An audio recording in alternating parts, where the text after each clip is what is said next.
There's just one thing you have to do in order to be or do or have any of it. Just one thing. You just have to desire it. But it takes a little practice to desire and then not fight against it with memories, with observations, with what you think other people think. But when you are pure in your desire, meaning you expect it, you want it and you trust it, you want it and you trust it, you want it and you know it, then you're going to be pleasantly pummeled with those things that you've been wanting for a while. It's not unusual to not expect things to come when they haven't been coming. And that's why we incessantly, those of you who have been listening to us for a while, we just keep going back to the beginning. There's this law of attraction, and it is dominant. And this is a world of attraction only. There's no assertion. And what you are putting out is what's coming back to you. Pay attention. Pay attention to what's coming back. That's what you're putting out. If what's coming back pleases you, then keep putting it out there. If you're getting all kinds of love and all kinds of wonderful things back, then keep doing what you're doing. But this is about living life and figuring out, oh, that happened to me is a result of these feelings that I've been having, which are because of these thoughts that I've been thinking. And before you know it, you've purified, you've clarified, you've calibrated your thoughts to your inner being who's thinking the thoughts of everything that you've put into your vibrational reality. Do you know what we mean by vibrational reality? You came into this physical body and you've been sorting and sifting, knowing what you don't want and asking for all kinds of things, whether you speak it out loud or not. And every time you ask, every time, verbally or vibrationally or emotionally, you ask for something, it is a vibrational emanation. It is a vibrational radiating. It is a vibrational oozing. It is a vibrational rocket that your inner being sees, follows, and tends to. And this culmination of all of these desires that you've been setting into motion equal a vibrational reality that is like a baby in the womb. It is gestating and ready to come out into the world where you can see it, but you have to be in the state of allowing yourself to see it. You've put so much there, but most people, they don't calibrate themselves to what's there. You know why? You know why you don't calibrate yourself to the things that you have created and to the things that you want and to the things that you've asked for? We're not saying that you all don't. We're not saying that any of you always don't. We're just saying when you don't calibrate to what's in your vortex, you know why? Because you're calibrating to what's already manifested, which has nothing to do with it. It's like old news. It's like somebody saying, oh, I got a new job. And somebody saying, oh, what are you going to do? And you say, I don't know, but let me tell you about my last job. Well, how much are you going to make? Well, I'm not sure, but I didn't make enough on my last job. It's like what is or what has been is so stuck in your vibrational craw that you don't let yourself expect around it, even though your inner being has taken every detail that you've asked for in every phase of every relationship, in every phase of everything that you've lived.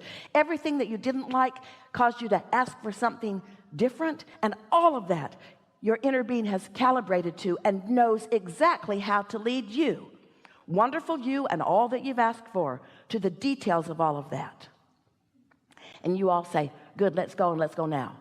And your inner being says, let's savor it, let's milk it, let's live life, let's let life show you all of these things that you want in this delicious way and this delicious way and this delicious way. So we have some questions for you. They're really easy questions. And if you get it wrong, we'll guide you to the right answer. Would you rather listen to the knowing of your inner being, who was with you before you came into this body and has stayed with you all along, and who knows every hope and dream and wish that you've asked for and is calibrated to it and has been part of the gathering of all the cooperative components? Sort of a leading question here. Would you rather ask for guidance and advice from your inner being or from your brother or cousin or person you used to work with? Inner being. Final answer. Then why don't you? The difference is because this you have to tune to feel it, to see it, to hear it. This is out there, bold and loud, full of advice. There's some people thank you. I thought you were going to smack me with that.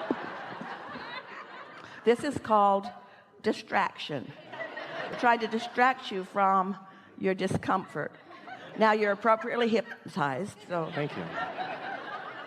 I look at manifestations from people like my brother or my father, and I think, well, they're doing something that I want to do or achieving a result, so maybe I should listen to them. Oh, my brother's into this form of personal development, and he highly recommends it. Oh, it's a wonderful thing to ask them what they think. But as you're collecting the data from others, weigh it against what your inner being thinks about it. Because while it may have been the perfect path for them, your inner being knows whether it's the perfect path for you. Because in your vortex is a unique pile of intentions and desires and preferences that are not the same of anybody else's.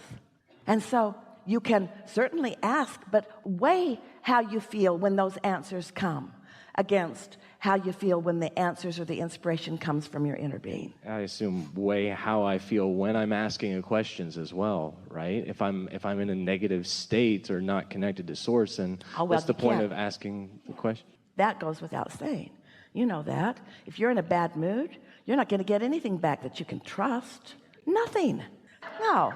Calibrate yourself. The first conversation that we had with our friend is get yourself ready for the world. Calibrate to who you are and then. Calibrate to who you are and then. Then it's easy. Then it's easy, isn't it? Then it's easy. Well, it doesn't matter what you say, it's how you feel. And if that's the way you feel, you're not ever wrong in the way you feel, but it is guidance, you see. Yeah, yes. Do you believe that you are the creator of your own reality? Yes, but it's not a hard yes. I mean, I'll be honest. All right, so we're going to step back, not completely off the stage, but maybe. Do you believe that you create your own reality? If you can't say yes to that fundamental, that you create your own reality, then you better ask the entire world what they think about everything. And you better get the most awesome computer system going so that you can take all of that data and synthesize it and have it spit out some rhythms for you so that you don't bother with that, because that won't work. You don't know that you create your own reality? I do. No, you don't. Well, exactly. So why badger me into having to? So I keep going back to... If you don't create your own reality, who does? Nobody's ever going to come to this hot seat again. I know. You'll be so afraid. If you don't create your own reality, who does? Who creates your own reality? Do you believe in law of attraction? Yeah. So there's a law of attraction that's responding to vibrational output. So who's responsible for the vibrational output of any? I am. So you're responsible for your vibrational output, and the law of attraction is responding to the vibrational output that you output, and that doesn't translate into, therefore, I create my own reality? Yes. I feel so intimidated right now. We are being misunderstood. You have to misunderstand, because we've never cared more about somebody understanding this as we care about you. But we can't change your point of attraction. We can just flow what we know. And our intent is not to intimidate you, but to stimulate you, to activate you, to hold the vibrational frequency so that you can't miss it, you see. I think I have very mixed vibrations, obviously. Some things manifest and other things don't. And so I get in my head about what, even getting up here, it slightly confuses me, because I did have doubts about getting up here over the last few months. Did you hear what we said earlier, that we would call people forward to have conversations that would be of benefit to everyone? Yeah. You don't think this is of benefit to everyone? You don't think that they don't have doubts, that they're not sure, that they want to be tuned in, but they're not sure when they are? In other words, you represent a lot of people on the planet who are just beginning to find your way in all of this. I don't see the line sometimes between where the clarity is, and I expect it, and it's an assured thing where I don't even have to expect it because it is, versus the wavering back and forward. I determined I'm just going to go up there. I don't even have to have a question. That's why I kind of fumbled up here, because that would have given me resistance, I suppose. I just wanted to get here, and I got here. But I feel like I've had other thoughts in my life about wanting to get somewhere or do something, and it hasn't manifested. So, well, what you're explaining and what you are representing is something that a lot of people are living. You are putting too much credence in action and not enough credence in pre-paving. You're not putting enough credence in lining up energy. So rather than lining up energy and then noticing the results, you're just noticing the results and then trying to line up energy, and it doesn't work that way. So you got to get out ahead of it. Esther's been calibrating for several months and finding herself feeling really, really frisky. So much so that when she was off, there was no question that she was off. And she knew she was off, and it also was not that hard to get back on. But when you haven't yet taken the time and shown yourself what true calibration with your true self is, you're not even sure that your true self exists right now. Not really.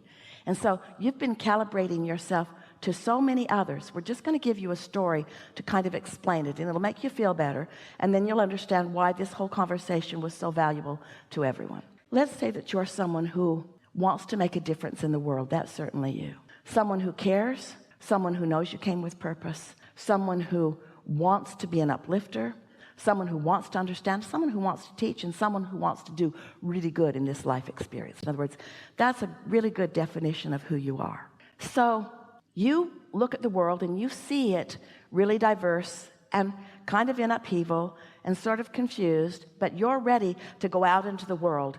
And you, most of all, this is your strongest, most base, natural, innate desire and knowing. You want to feel good.